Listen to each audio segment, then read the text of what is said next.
You are now tuned into Shotgun Sports USA. Powered by Winchester.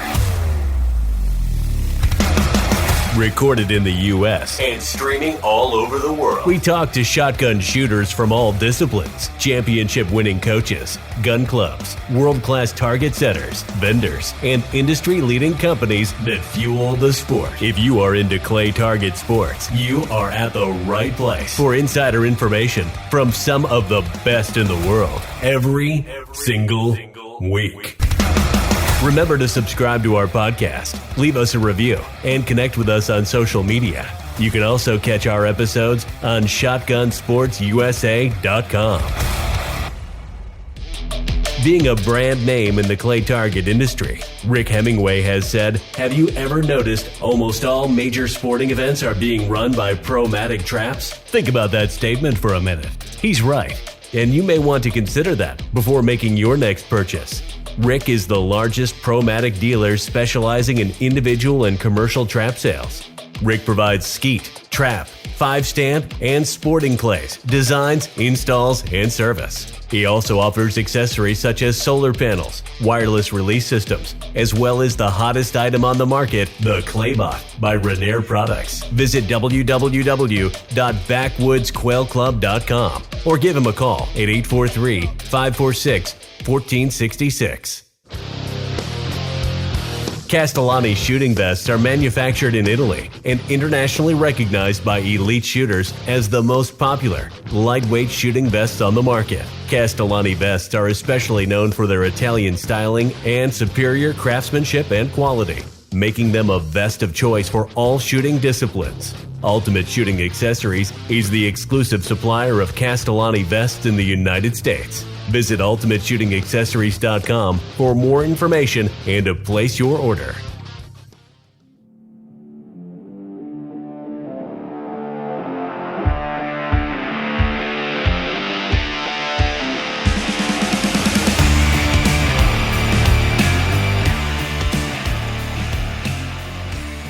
My guest on the show is considered one of the best, if not the best, to ever shoot international skeet. He is a 3-time Olympic gold medalist, a great competitor, and a family man out of Fort Worth, Texas. Please welcome to the show, Vincent Hancock.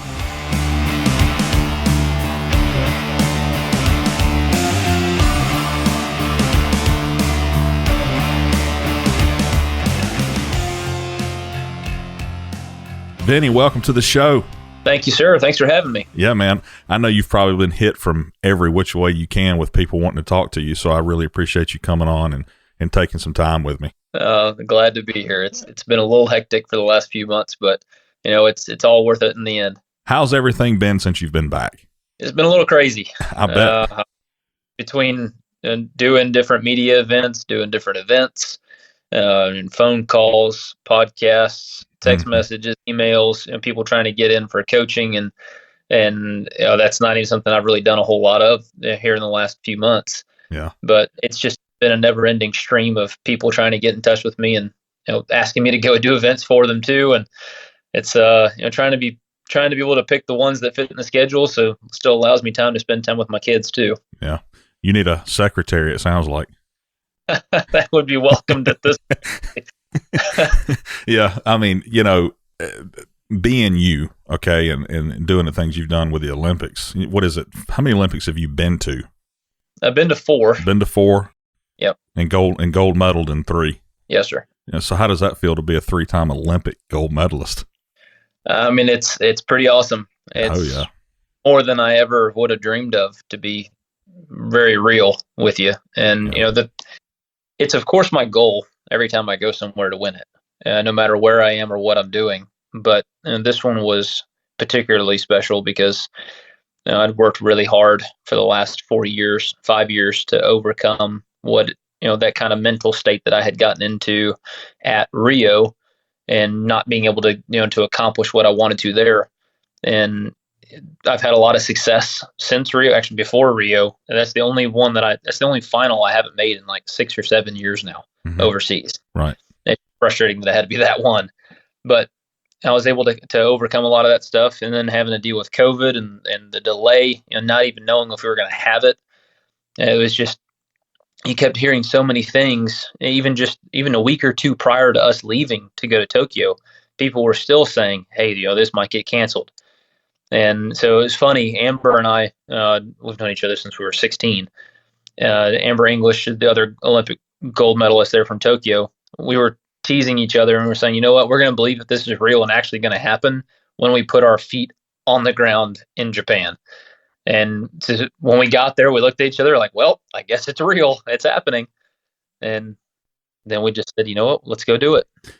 Now, talking about leading up to it, not knowing if it's going to happen, what does that do to your training, to your mindset? What is that? I mean, how does that make you feel, or how does that affect you going into the Olympics and not really knowing what's going to happen? It definitely was a different feeling. Prior to going to matches, and you're going to be there, who you're competing against. Not that it really makes a difference, just that you're going to compete against the best in the world. You're always training to be the best that you can be. But the uncertainty of, am I even training for something that's going to happen? You have to try to just bury that as much as you can and say, no, this is what they're saying. This is what we're doing. I'm training to go and be my best and to go and win this match, no matter what happens. And so that's just kind of the mindset that we had to have. When it got canceled last year or postponed last year, it was, do I keep training? Do I take time off? What's the deal? And it took me a little bit. I actually shot for like a week or two into the whole quarantine and everything like that. And then I just said, you know what, we're not going to have anything. And so I'm just going to take off the time, because I was planning on taking off this year from competition just so I could stay at home, kids and everything else. And now I was like, okay, there's nothing here. So I guess God's kind of laughing at that plan. Let me just take the time off this year, since I literally can't miss anything anyway. And when I did, I took off 9 months. Wow. And then I barely touched my gun. Now, I was coaching quite a bit, but really wasn't shooting. And when I came back, I was so refreshed mentally and physically that I wanted to go out to the range and practice every day. I was looking forward to traveling overseas, which after doing this for 16, 17 years, the travel can get kind of old. But I was ready to get on that airplane to go over. So I would say that it almost benefited me having the thing pushed back and delayed. So it just gave me a whole better outlook on everything. Yeah. Did you think it was going to be that way, or did it just happen to be that way? I kind of was anticipating it being that way, because when I took off time after Rio, that's how I felt as well. I took 7 months off after Rio. Mm-hmm. And when I came back there, I was ready to go. And it really did end up being the same way this time. I guess, the old saying is distance makes the heart grow fonder. Well, that was kind of the same thing with me. Even though I was still at the range coaching, not being out there and just doing the monotonous grind of an everyday thing, 5 to 6 days a week. And, leading up to this games, I was shooting 7 days a week for probably 2 or 3 months. And it's a lot. It's a lot, especially after doing it for as long as I have. How many rounds do you shoot a day when you're shooting 7 days a week? It's anywhere from like 175 to 225. Yeah. Like right now, I've been surprisingly still just tired, kind of worn out. I don't think I've recovered yet since the game's just been going too hard. So I'm only shooting like 150 to 175, but I've got to bump that up in the next, basically tomorrow. I got to start shooting 200, because I've got a match still left this year, middle of October, over in Cyprus. So President's Cup, or formerly known as a World Cup final. And I need to go over there and do well there too. So I got a lot of practice left to do in the next 3 weeks. Yeah. So you set an Olympic record. Am I right when I say that? Yes. You hit 59 out of 60. Yes. Okay. How is that even possible to do that on the stage that you're on? How do you 59 out of 60? You beat the next guy by 4 targets? Yep. Beat him by 4. It was, the thing is that and I will have to say, yes, it was an Olympic record, but it's also the first time we've shot that course of fire. So whoever won was going to have the Olympic record. Now, I had the world record at 59 for a year. Mm-hmm. And I think I shot like 5 or 6 59s in World Cups or World Championships. And then I shot a 60. It was last year, I think 2019 in Mexico. And then, so that's 2 years ago, I guess. But, there's not been many 60s. I think there's been 3 60s shot in the world since we transitioned to this new one to the last 5 years. And there's been a handful of 59s as well. But kind of the shooting in this match in Tokyo, I was shooting really well. I mean, in practice, I was shooting good. And then during the match, I was shooting good. I was straight up until my last round. I was solo first, and then the wind picked up a little bit. I got too aggressive, and I changed some mechanics that I should have known better. I just didn't realize it because my mind was, not going to lie, you're nervous. And you're in the last round, you're leading your perfect score. And it's like, okay, well, I need to make sure I'm doing the right things. So then you start going more into your own self, and you change things to get down to the targets that are falling real hard. And you make those changes then all of a sudden you've gone too far. And I didn't realize that I had done that until it was too late. I dropped 3 out of my last 14 targets to go from solo first to tied for 4th with 5 other people. And so I had about 5 minutes as I was the last squad to shoot. And I come off and I'm pissed. I'm royally, royally pissed off at this point because I told one of the assistant coaches, like, I just lost the Olympics in a half of a round. And they were like, no, you have a shoot off. And I looked up at them, I was like, you're kidding me, right? And because I would figure that 123s were going to be the ones that got in, not a 122 out of 125. Right. And they're like, no, seriously, it's a big shoot off, but you got it. But you got 5 minutes. We got to walk over there right now. So we walk over there. I sit down in a chair, and I just start thinking about it, replaying it back in my head. I was like, okay, what went wrong? And it took me a few minutes because I was really flustered. My brain was filled with a lot of different stuff that was going on. And then all of a sudden it dawned on me as I'm just replaying the shots back through my head. And then I feel what happened. I was like, wait a minute, I got too aggressive. And I changed my posture, which blocked me off from mounting to the target, being able to move down to it properly and staying on the bottom front side. So I stand back up, mount the gun better, and my moves are going to fix itself. So I'm like, all right, well, do I do this in the shoot off? Because it's a missing out. And you stand up, you shoot a pair. If you miss one of those targets and the other ones hit them, you're out. Right. And so I'm like, you know what? If I'm going to fix this, I need to fix it now. And whatever happens, happens. So I shoot the first pair. It feels terrible, but I realized I felt it a little bit. I was like, yep, that felt a little bit better. And then the next pair I shot and everything felt perfect again. And I was like, that was it. And then I ended up winning the shoot off. We had a few more pairs and qualified in 4th. So then we get into the final, and I've already had that the super high adrenaline and then the complete fall from because I missed those targets, and then getting to shoot a few more pairs in the shoot off. Honestly, it helped me because I had to go through those nerves again. Well, we step up and we start shooting this final.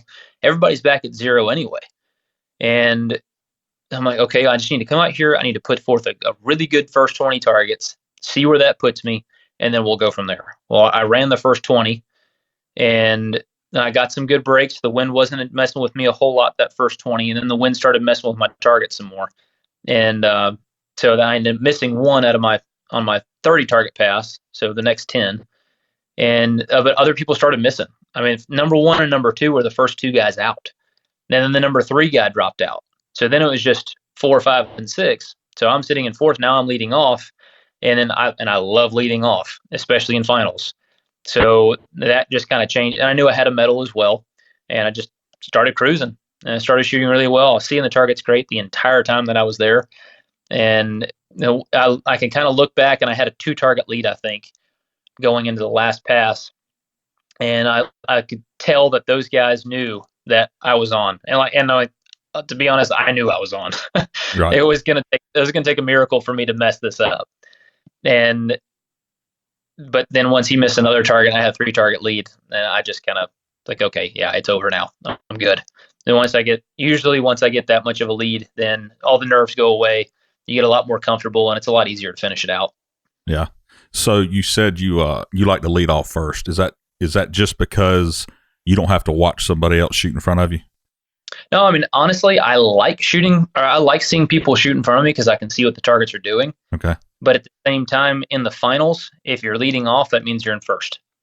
And I like being I like being able to go out there, step out there, and set the tone for what everybody else has to do. And it's, once you start cruising and you're in first place, or you're lead off, so they all have to see that you haven't missed any targets, or that you've missed one and they're down 2 or 3.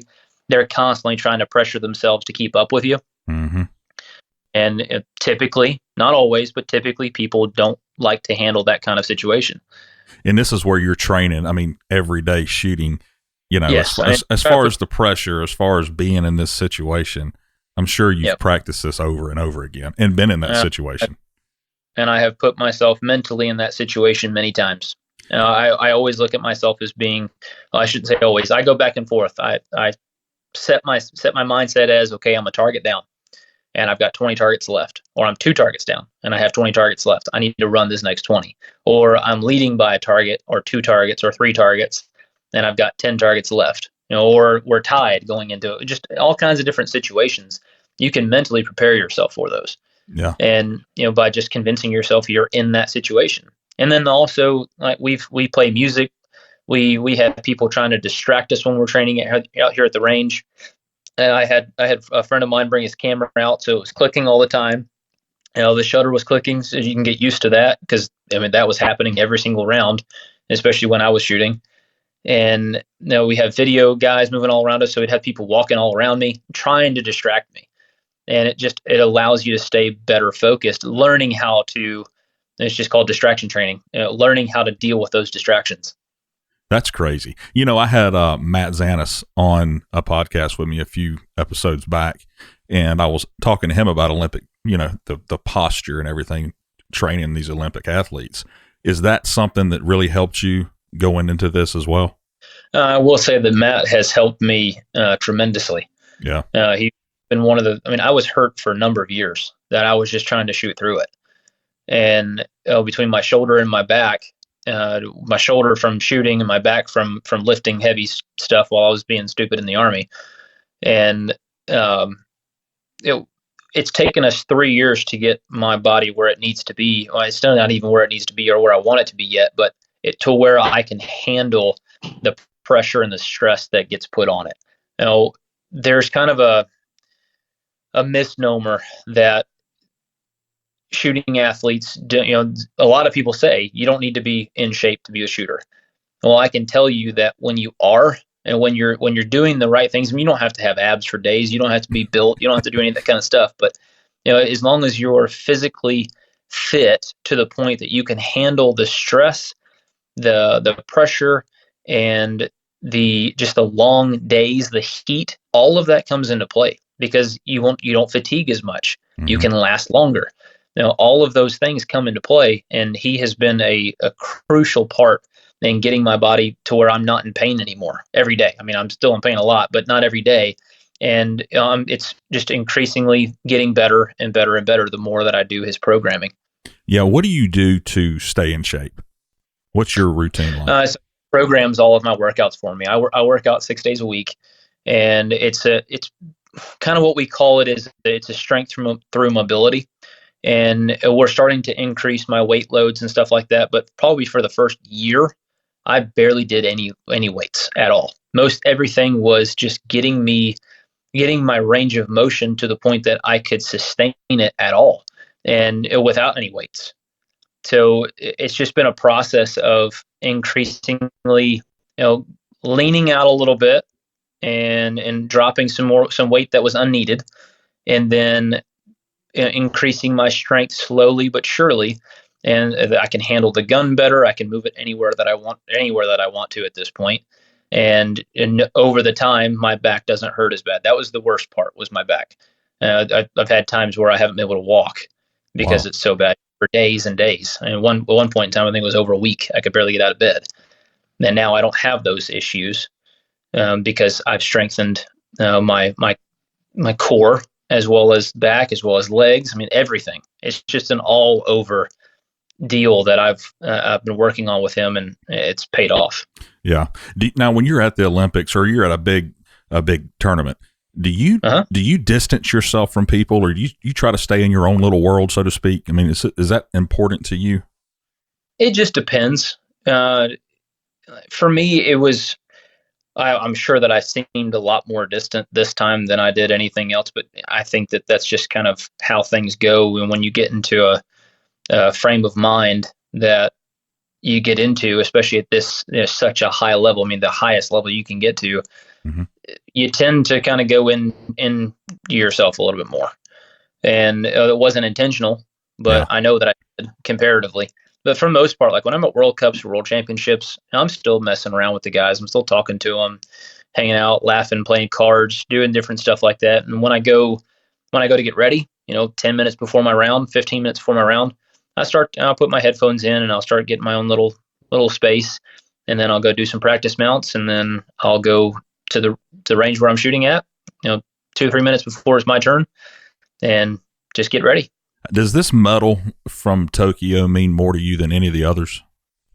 I think it does, to be honest, because I think that I was expected to win on this one again. I was expected to win in 2008. I was not expected to win in 2012. And this one, I think the expectation was there because I've been shooting so well. But for me,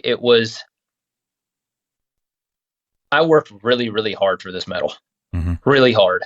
And then having to go through shooting terrible my last round and feeling like I was out of it, to going and winning the shoot off and just keeping myself motivated and driven to keep going. I think that one is the one that's going to mean the most to me in the long run, because I was able to overcome all that adversity that I put in my own place. And, it's just nice being able to overcome all that. Yeah. As the other two, I led for the entire time. And yes, I had a sudden death shoot off in 2008, but I was still in first place the whole time. And then I dropped one at the very end to go into that shoot off. And then in London, I led the entire time. So this time I led the entire time except for that last round, and then had to shoot my way back into it. Yeah. So I like this one. This one, like I said, was I'm going to remember this one for a long time. Hey, if I won one, I'd remember them all for a long time. I remember them all, yes. But, I'm trying not to be recency biased, but I don't know. I think everything that went along with this, the delay, all the work, and all the pressure and everything else that's going on in my life this year and the last year and a half this was the one. You've talked about there's so much more work and effort put into each medal that you have won. I've heard you say that. Like each one that I've won, it seems like I've put more work into. Can you explain that? I mean, it's hard to explain, honestly, because I don't know if it's just getting older. I don't know if it's the stress of life or the things that just life in general brings to you. But it just seems like every year things get a little bit different. Yeah. And you've got to continually work. I mean, the work never stops. You'd think that it'd get easier as you get older, and in some ways it does, but then in some ways it gets harder. Yeah. And I know that I love what I do, and I wouldn't want to do anything else, especially not right now. In the future, yes, I know I'm going to have to, but I've been really enjoying going out and shooting and competing and doing the things that I love to do. And that's helped a little bit, but no, I guess maybe it's the expectations from just myself as well as everybody else too. The more you win, the more everybody else expects you to win too. Yeah. And you can't get overcome with those expectations because it can be seriously unrealistic. You can't win everything. I try to, yes, but you just can't win everything all the time. At some point in time, you're going to miss. And at some point in time, there's going to be somebody that comes along that's better than you. So that's what keeps me pushing myself to try to get better every day, is because I know that there's somebody out there, whether it be a kid or somebody my age or whoever, whatever age they are out there working hard to beat me. Yeah. And the only way that I can continue to stay on top of them is to out-train them. Well, the more years you do it, I'm 20 plus years in now, the more years you do it, the harder it gets to stay motivated to keep doing that. So that's why you just have to keep pushing yourself harder. And I think that's what makes it harder, is you just got to keep doing it. I saw a video of you. I guess you probably just did this with Beretta. It's a really cool video on YouTube of you talking kind of about your gun, about yourself. Is that a recent video you did? I believe so. I think that if it's the one that I'm thinking of, then it was from May of this year in Italy at the World Cup. There, we filmed a bunch of stuff. Yeah. I want to talk about your gun because it's isn't it unique as far as you got a 30-inch barrel and a lot of people shoot 28s? Is that right? Yeah. So we've started to see kind of a transition because between Krieghoff having the parkours and having lighter barrels, and Beretta putting in the DT11 Black, which has a carbon fiber rib, right, you've been able to keep the same weight as a 28-inch barrel, but in a 30. And I can't tell you how much of a difference that extra 2 inches going from 28 to 30-inch makes on our targets. Now, it makes it a little bit more difficult on like a station 2 and 6 and station 8, but stations 3, 4, and 5, it helps us out significantly. And then you get into the finals where we shoot the reverse pairs on 3 and 5, and you're extending out past 30 yards. That doesn't seem like it's a lot, but I can promise you statistically wise, when I moved to the 30-inch barrels, my scores went up. But I kept the same weight barrels too. That was the crucial part for me. And it took me a little while to be a believer, to even try the 30-inch barrels. And then I got them, and I shot them for about a month. And the barrels were a little bit heavier on that gun, so I switched over to a lighter barrel. And as soon as I did, I mean, within a week, my scores jumped up, and it was crazy high.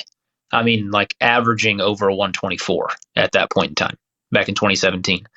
And I don't think I'll ever switch back. I really don't. There's no reason for me to switch back. I'm shooting this length barrel and this gun too good to want to go to anything else. Makes you not even want to change anything. Like if the gun breaks, you're like, okay, I'm going to just shoot the broke gun. You know, I mean, it's like right. It's like it's part of your body. You know. Yep. So does your competition? Are they shooting 28s? Or are they also shooting 30s? It's back and forth. Okay. A lot of people now, since I started shooting this gun, have switched over to 30-inch barrels, either in a 694 or in the DT11 Black. Mm-hmm. I mean, you're seeing a lot more of it in the lighter guns and the other manufacturers too. You know, they're trying to make the guns lighter so you can get them in their hands, and still be able to move the gun the way you need to, but have that little bit extra length. Yeah. And I shot the 20-inch barrels obviously perfectly fine too. I won 2 Olympic medals with them, right. But I would shoot this gun over the old gun every single time.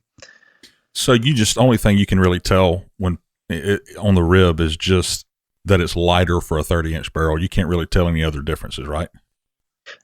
You'll see a little bit difference in the color. It's more of like a wide rib as well, kind of like the old Broadway rib. Yeah, it's not quite that wide, but I mean it's still pretty wide. Mm-hmm. And you'll notice at the beginning. And I mean I did for the first few weeks, but then as I started shooting it more, and it just becomes natural and normal. You're a big family guy. I've heard you talk about your family. I mean, forever. As long as yes, I've been watching you. Your girls are getting older. I think you have 2 girls. Is that right? I do. And yep. So how old are they now? 9 and 10. Is that right? 9 and 11. 9 and 11. All right. Are they showing any interest in shooting, following in Dad's footsteps? A little bit. I actually just got them a gun, a A400 28 gauge that I'm trying to find a youth stock for. And as soon as I do, I'm going to take them out, and that'll be their first gun where they get to shoot by themselves. My youngest one is definitely big enough. She's like a brick house. And then my oldest one is tall enough and mature enough to be able to handle it too. So I think that it's time for them to get started into it, and they don't have to compete. I've told them, I was like, look, I understand you don't have to compete in this. You don't have a choice but to learn how to shoot. Like that's beyond question. You can't learn how to shoot, but you're going to have to find something that you want to compete in. You got to find a sport. It doesn't have to be this one though. You don't have to do it just because I do. I want you to enjoy what you do, and this is something that I want to be able to enjoy with them. I don't want to put them under the pressure of having to go out there and try to follow in my footsteps and do anything that's not their choice.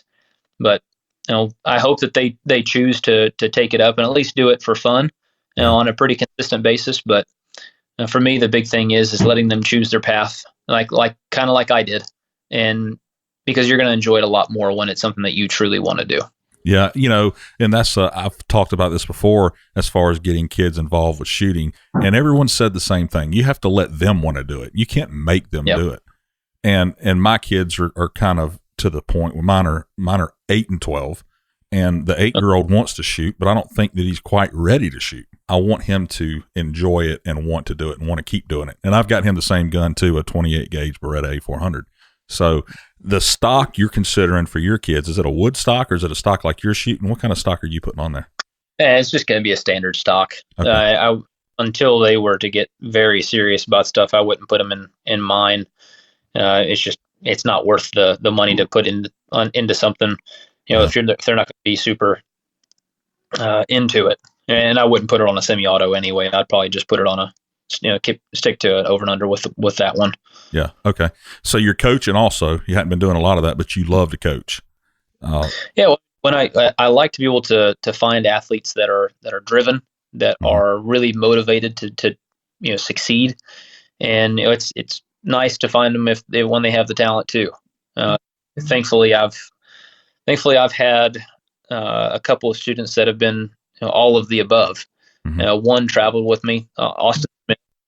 She made the Olympic team, the U.S. Olympic team for Skeet. I think she finished in 8th position. She was one target out of the final. But I mean, she shot so well. She turned 20 at the Olympic Games. She's just an awesome human being in general anyway. So it's been fun. I've got some students right now that are down at the World Championships in Lima, Peru, and their first day of competition is tomorrow. And it's always fun to kind of see how they're going to come out, how they're going to do. But for me, it's the helping the next generation, because I know I'm not going to be around for that much longer. I mean, yeah, I could keep doing this for another 20 years if I chose, but I would love to be able to see these guys succeed, and guys and girls to succeed, and be the next step, be the guys and girls that are going to be, just ruining all the records that Kim Rhodey and I set over the years. I want that to happen, because that means that shooting in the U.S. is getting better. It's improving, it's growing, and we're seeing that already, but I want to continue to see it too. You're considered one of the best, if not the best, ever shoot the game. What's next for you? For me, it's refocusing myself, knowing that I'm going to 2024, and that's my goal in the athletic realm, if you will. But the next phase for me is to continue to grow my. I hate saying it because it however you want to take it, but to grow my brand to where it's more recognizable. And the reason I say that is because I feel like I've got a pretty good platform to be able to take the shooting sports to people that haven't ever done it before, because of having an Olympic medal, specifically because of that. And that's the whole goal, I think, is to find ways to increase opportunities for people to shoot. So possibly with, finding out ways to make more shooting ranges, which is something that I'm working on right now, and partner with other shooting ranges and get more kids involved. For me, it all goes hand in hand there. If you have more shooting facilities available, then you're going to have more people come out and shoot, because they have the opportunities. Like right now, here in Texas, we're having to turn away kids because we don't have room on the teams or room to even make teams, because all the shooting ranges are full.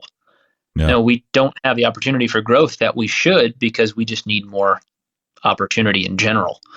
And kind of that R3 initiative as well, the recruitment, retention, and reactivation. That's another big aspect of it. We've got to get people into this in every facet, guys and girls, all ages, and show them that shooting is the safest sport in the world. Shooting is one of the most fun sports in the world, and you can do it for pretty much the longest out of any sport in the world. Now, that's, to me, going to end up being the legacy that I want to leave, is that I help to grow the shooting sports and to bring that into the main eye of the world. It's well said. That's great. I think that's, the future of the sport are the kids, and getting them shooting and understanding it. And, that's good that you're doing something like that for sure. Who has helped you get to where you're at? I know you've got several people that's helped you. Yeah, there's been a lot of people that have helped me. Some of my close friends. Obviously, way back in the day, my parents were key in getting me going and keeping me going. Yeah. My girls obviously are a huge part of this, and there's been some other really good friends of mine that have come through for me here in the last year and a half and helped me through some stuff. And it's to them that I'm thankful for. Obviously, my sponsors have been the ones that have made it all possible. Really, I can't thank Beretta and Federal Ammunition enough. And it's opened the doors now for me to get new partnerships as well. Right. I'm just now partnering with First Form, which is a supplement company based out of St. Louis. I've been using those supplements for the last almost year now, and I can't tell you how much of a difference that makes. So, like we were talking about working with Matt earlier, all of this stuff coupled together has made a huge impact on ways that, as I get older, ways that I can recover faster, ways that I can stay mentally sharp as well, and ways that I can continue to push myself and then help my body just recover faster. So I'm excited about all that. There's some other ones that are coming down the line as well that hopefully in time I can say thank you to them too.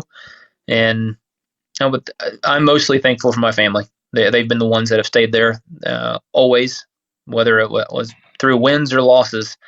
I cannot thank them enough for all the time that they've spent by themselves supporting me while I'm gone doing doing one of these competitions. All right, before I let you go, you got to tell me one cool thing that you've done since you've been back. Oh gosh, probably one of the most fun things I did was I got to go out to California and shoot pistols with some guys. I was at Terran Tactical, and one of his trainers, his name was JR. Guy was just super knowledgeable and walked me through and taught me. And I'll readily admit, I'm not a great pistol shooter. Mm-hmm. I'm not even a great rifle shooter, but I can shoot rifles okay. But pistols, I have never been good at. Right. And over the couple of days, I got to meet some great people out there too. Actually, some friends of mine that I've continued to talk with now. And he walked me through so well that I came away from there feeling really confident about myself and being able to shoot a pistol. Totally changed my life as it relates to pistol shooting. So that was probably one of the coolest things I got to do since. Well, that is cool. Terran Tactical, some cool stuff. I used to have a lot of stuff on some guns from Terran Tactical. So I got to shoot while I was there. I got to shoot one of the guns from Tomorrow War that Chris Pratt used. So that one was pretty cool too. Yeah. Oh yeah. Well, I know you got plenty of things to do besides sit here and talk to me, so I appreciate the time that you've given me and wish you the best of luck. You're always a good guy to talk to. You're always well-spoken, and I appreciate you. And like I said, good luck in the future. Well, thank you, man. I really do appreciate it. Thanks for having me. Yeah, and looking forward to the next time we can do this. That's it. I'll talk to you later, bud.